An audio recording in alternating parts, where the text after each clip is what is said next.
Hello viewers, আসসালামু আলাইকুম। আশা করছি যে যেখান থেকে আমার এই ভিডিওটা দেখছেন সকলেই অনেক ভালো আছেন। আলহামদুলিল্লাহ, আমিও অনেক ভালো আছি। আজ আমি আপনাদের সামনে ছোট্ট একটা ব্লগ নিয়ে চলে আসলাম। আশা করি সবাই আমাকে সাপোর্ট করবেন। আমার সম্পূর্ণ ভিডিওটা না টেনে টেনে দেখার অনুরোধ রইল। দেখতেই পাচ্ছেন আমরা কোনো এক জায়গায় যাচ্ছি, আর সেটা হলো আমার বাপের বাড়িতে। আমরা প্রায় রাস্তায় উঠে গেছি, সেখানে গাড়ির জন্য অপেক্ষা করছিলাম। আমার ছেলে মেয়েরা ওখানে গিয়ে গাড়িতে ওঠার জন্য প্রস্তুতি নিচ্ছে। দেখতেই পাচ্ছেন আমরা গাড়িতে উঠে গেলাম।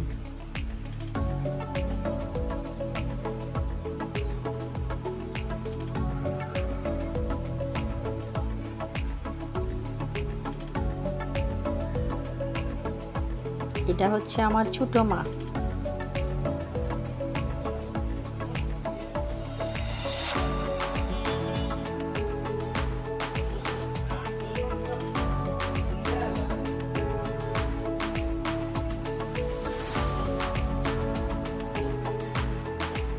আমরা আস্তে আস্তে অনেকটা প্রায় এগিয়ে গেছি।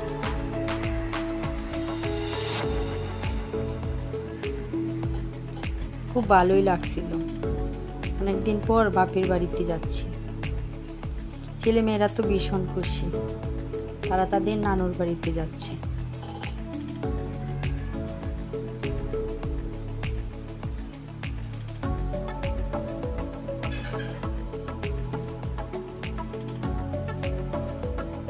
আমরা কিন্তু অনেকটা জায়গা পার হয়ে এসেছি, আর সেটা তো ভিডিওতে দেখানো যাচ্ছিল না, তাহলে ভিডিওটা অনেকটা বড় হয়ে যাবে। আমরা প্রায় 8 কিলোমিটার রাস্তা চলে এসেছি।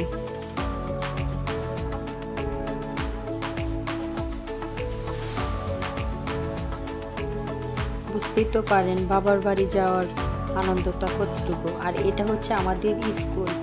ছোটোবেলায় এই স্কুলেই লেখাপড়া করতাম, আর এখানে এসে ছোটোবেলার কথাই মনে পড়ে গেছে। চোখের সামনে ভেসে আসছিল সেই দিনগুলো। আমরা যে বাকি রাস্তাটা সেটাও চলে এসেছি। আমরা উঠে থেকে নেমে পড়েছি। এখন বাচ্চারা, আমাদের বাড়ি কিন্তু অনেকটাই দূরে রাস্তা থেকে, অনেকটা রাস্তায় আমাদের হেঁটে যেতে হবে। মনে হচ্ছিল যে গ্রাম বাংলার একটা দৃশ্যটা অনেকটা সুন্দর, তাই এটাও ভিডিও করে আপনাদেরকে দেখাচ্ছিলাম।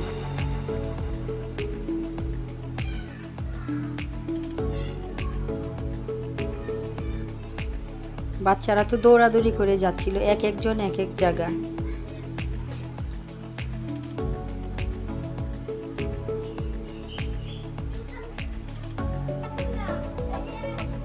দেখেন 3 বাচ্চা 3 জায়গায় যাচ্ছে। দেখেন গ্রামের পুকুরগুলা কত সুন্দর হয়। আমার তো মন চাইছিল আমি পুকুরে নেমে গোসল করে যাই। আর এটা হচ্ছে আমাদের বাড়ির কাছে একটা, তাকে দরগা বলি, আর এটাতে মানে একটা মাজার আর কি, ছোটখাটো একটা মাজার। জায়গাটা অনেক ভালোই লাগছিল, তাই আপনাদের সাথে ভিডিও করে এটাও দেখিয়েছিলাম।